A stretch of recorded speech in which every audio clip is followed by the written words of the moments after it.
Advocate Sri Padmanabhan, ഇവിടെ കോൺഗ്രസ് പ്രതിനിധിയായിട്ടുള്ള professor Roni K Baby പറയുന്നത് ഇതൊന്നും ഭാരതവിരുദ്ധ പരാമർശമല്ല. ചൈനയെ വാനോളം പുകഴ്ത്തിയാണ് ഇന്നലെ സംസാരിച്ചത്. ഇന്നലെ നമ്മൾ ആ വിഷയം ചർച്ച ചെയ്തതാണ്. ചൈന കുതിപ്പിൻ്റെ പാതയിലാണ്, ഭാരതത്തിൽ വികസനങ്ങളൊന്നും നടക്കുന്നില്ല, എല്ലാം തകർച്ചയിലേക്കെന്ന് പറയുന്നു, രാജ്യങ്ങളെ താരതമ്യം ചെയ്ത് പറയുന്നു. ഇന്ന് പറഞ്ഞതിൽ തമിഴ് ഭാഷയോട് ഇവിടുത്തെ ഭരണകക്ഷിക്ക്, അല്ലെങ്കിൽ ഇവിടെ ഭരണകക്ഷി നേതൃത്വം നൽകുന്ന അല്ലെങ്കിൽ RSS എന്ന് പറയുന്ന പ്രസ്ഥാനത്തിന് തമിഴ് ഭാഷയോട് എന്തൊക്കെയോ വലിയ വിരോധമുണ്ട് എന്ന് പറയുന്നു. അതേപോലെ തന്നെ സിഖ് മതവിശ്വാസികൾക്ക് തലപ്പാവ് ധരിച്ച് അവരുടെ ഗുരുദ്വാരകൾ പോകണമെങ്കിൽ പോരാട്ടം തന്നെ വേണ്ടിവരും എന്നൊക്കെ പറയുന്നു. ഇതൊന്നും ഭാരതവിരുദ്ധ പരാമർശമല്ല എന്നാണ് പറയുന്നത്. എങ്ങനെ കാണുന്നു ഈ രാഹുലിൻ്റെ ഇന്നലെയും ഇന്നുമായി ഒക്കെ നടക്കുന്ന ഇത്തരം പരാമർശങ്ങളെ? ശ്രീ പത്മനാഭൻ. ഈ രാഹുൽ ഗാന്ധി സിഖ് സമുദായവുമായി ബന്ധപ്പെട്ട് നടത്തിയ പരാമർശം ഇന്ത്യ ടുഡേയിൽ റിപ്പോർട്ട് ചെയ്തിട്ടുണ്ട്. ഞാനത് വായിക്കാം. On Monday, Rahul Gandhi said, the fight in India is about whether a Sikh is going to be allowed to wear a turban. അതിന് മലയാളം എന്താണ്? ഇന്ത്യയിൽ നടക്കുന്ന യുദ്ധം എന്തിനു വേണ്ടി ഒരു സിഖുകാരനെ അയാളുടെ തലപ്പാവ് ധരിക്കാൻ അനുവദിക്കുമോ എന്നുള്ളതിനെ സംബന്ധിച്ചാണ്. രണ്ട്, whether a Sikh will be allowed to wear a kada or go to the gurdwara. ഒരു സിഖുകാരനെ അദ്ദേഹത്തിന് കാർഡ് എന്താണെന്ന് എനിക്ക് മനസ്സിലായില്ല.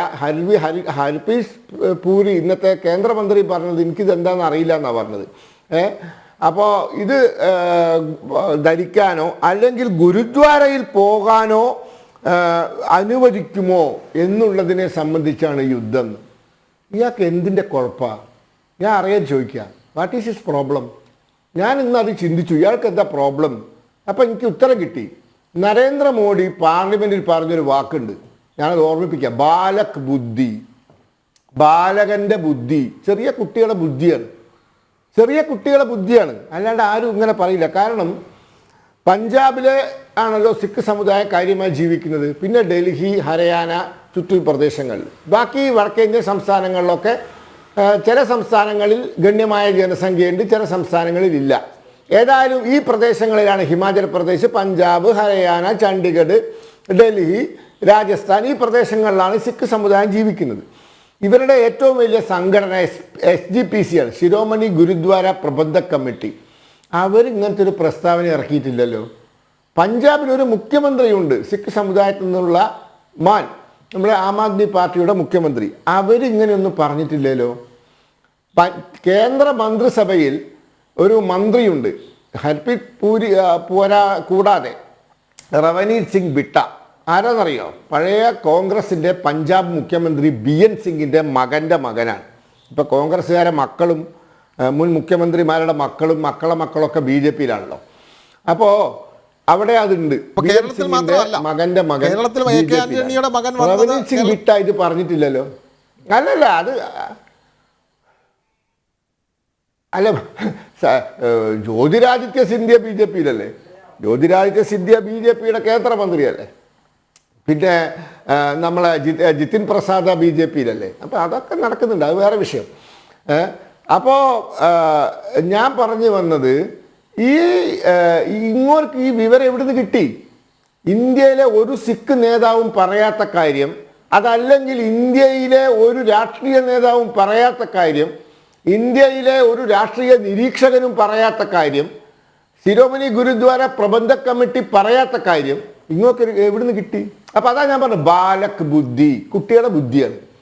പിന്നെ ഇങ്ങോട്ട് വേറെയും ചില കാര്യങ്ങൾ പറഞ്ഞിട്ടുണ്ട്. ഇപ്പോൾ ഈ തമിഴ് ഭാഷയുമായി ബന്ധപ്പെട്ട കാര്യങ്ങൾ മാത്രമല്ല, അങ്ങോട്ട് വേറെയും എന്താണ്, ഇന്ത്യയിലെ സ്ത്രീകളെ അടുക്കളയിലാക്കാൻ ആണ് RSS BJP ശ്രമിക്കുന്നത്. അവർ പുറത്തു വരുന്ന ഇഷ്ടമല്ല. ഇവിടുത്തെ ധനകാര്യമന്ത്രി നിർമ്മല സീതാരാമൻ, ഈ രാജ്യത്തിൻ്റെ സമ്പദ്ഘടന എങ്ങോട്ട് പോകണമെന്ന് തീരുമാനിക്കേണ്ടത് ഒരു ധനകാര്യമന്ത്രിയുടെ എന്താ പറയുക, നയപരമായ തീരുമാനങ്ങളിലൂടെ, ബഡ്ജറ്റിലൂടെയൊക്കെ അത് നിശ്ചയിക്കുന്നത് നിർമ്മല സീതാരാമൻ എന്ന മഹിളയാണ്. രാജ്യത്തിൻ്റെ രാഷ്ട്രപതി ഒരു ആദിവാസി മഹിളയാണ്, ആദിവാസി മഹിള. ഇതൊക്കെ സംഭവിച്ച നാട്ടിൽ പറയുകയാണ് ഇവരെ അടുക്കളയിൽ ഇരുത്താനാണ് ശ്രമം. ഇത് ബാലക് ബുദ്ധിയാണ്. ഈ രാഷ്ട്രപതിയുടെ നന്ദി പ്രമേയ ചർച്ചയിൽ ഇങ്ങോട്ട് രണ്ട് കാര്യം പറഞ്ഞു. ഒന്നിങ്ങോട്ട് പറഞ്ഞു, എന്താണ്, അഗ്നിവീറിൽ മരണപ്പെട്ടവർക്ക് ഒരു പൈസയും കൊടുക്കുന്നില്ല. 98 ലക്ഷം രൂപയാണ് കേന്ദ്ര സർക്കാർ കൊടുക്കുന്നത്, 98 ചില്ലുവാനം, അതായത് ഇൻഷുറൻസ് പ്ലസ് കോമ്പൻസേഷൻ. പിന്നെ സംസ്ഥാന സർക്കാരുകൾ വേറെ പൈസ കൊടുക്കുന്നുണ്ട്. മഹാരാഷ്ട്രയിലൊക്കെ മരിച്ചാൽ അവർ 10 ലക്ഷം കൊടുക്കുന്നുണ്ട്, രാജസ്ഥാനും അത്ര തുല്യമായ തുക കൊടുക്കുന്നുണ്ട്.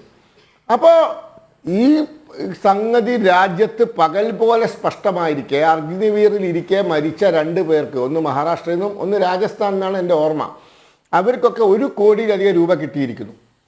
പിന്നെ പറഞ്ഞു MSP ഇല്ല ഇന്ത്യയിൽ. എന്താ പറയുക, MSP ഇന്ത്യയിൽ ഇല്ല എന്ന് പറഞ്ഞാൽ മിനിമം സപ്പോർട്ട് പ്രൈസ് കേന്ദ്ര സർക്കാർ ഇറക്കി. ഇവിടെ കേരളത്തിൽ നമ്മൾ ചർച്ച ചെയ്ത ഓർമ്മയില്ലേ, നെല്ലിൻ്റെ വില സമയത്ത് കിട്ടാത്തതിൻ്റെ പേരിൽ ആലപ്പുഴയിൽ ആത്മഹത്യ ചെയ്ത വിഷയം.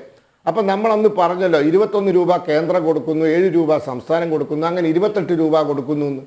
അപ്പോൾ 21 രൂപ കേന്ദ്രം കൊടുക്കുന്നു. ഇവിടെ സംസ്ഥാന സർക്കാർ അതെടുത്ത് വകമാറ്റി ചെലവഴിച്ച് പിന്നെ അത് ലോണാക്കി പല കളിയും കളിച്ചിട്ടാണ് കുഴപ്പാക്കിയത്. ഇന്ത്യയിൽ എല്ലാ സംസ്ഥാനത്തും MSP ഉണ്ട്. അപ്പോൾ MSP ഇല്ല എന്ന് പറയുന്നു. അപ്പോൾ ആ സമയത്ത് രാജ്യരക്ഷാ വകുപ്പ് മന്ത്രി നീറ്റ് എന്ന് പറഞ്ഞു തെറ്റാണ്. ആ സമയത്ത് കൃഷി വകുപ്പ് മന്ത്രി നീറ്റ് പറഞ്ഞു തെറ്റാണ്. അപ്പോൾ ഇങ്ങോട്ട് ഹീസ് നോട്ട് വെൽ ഇൻഫോംഡ്. ഇയാളെ കാര്യങ്ങൾ ആരും ബോധിപ്പിക്കുന്നില്ല കൃത്യമായിട്ട്. ഇങ്ങാരാണ് പഠിച്ച് മനസ്സിലാക്കുന്നുമില്ല. അപ്പോൾ ബാലക് ബുദ്ധി, അറിവില്ലായ്മ. എനിക്കിപ്പോൾ ദേഷ്യം തോന്നാറില്ല ഈ മനുഷ്യനോട്, സഹതാപമാണ് ഈ മനുഷ്യനോട്. ബാലക് ബുദ്ധിയാണ്.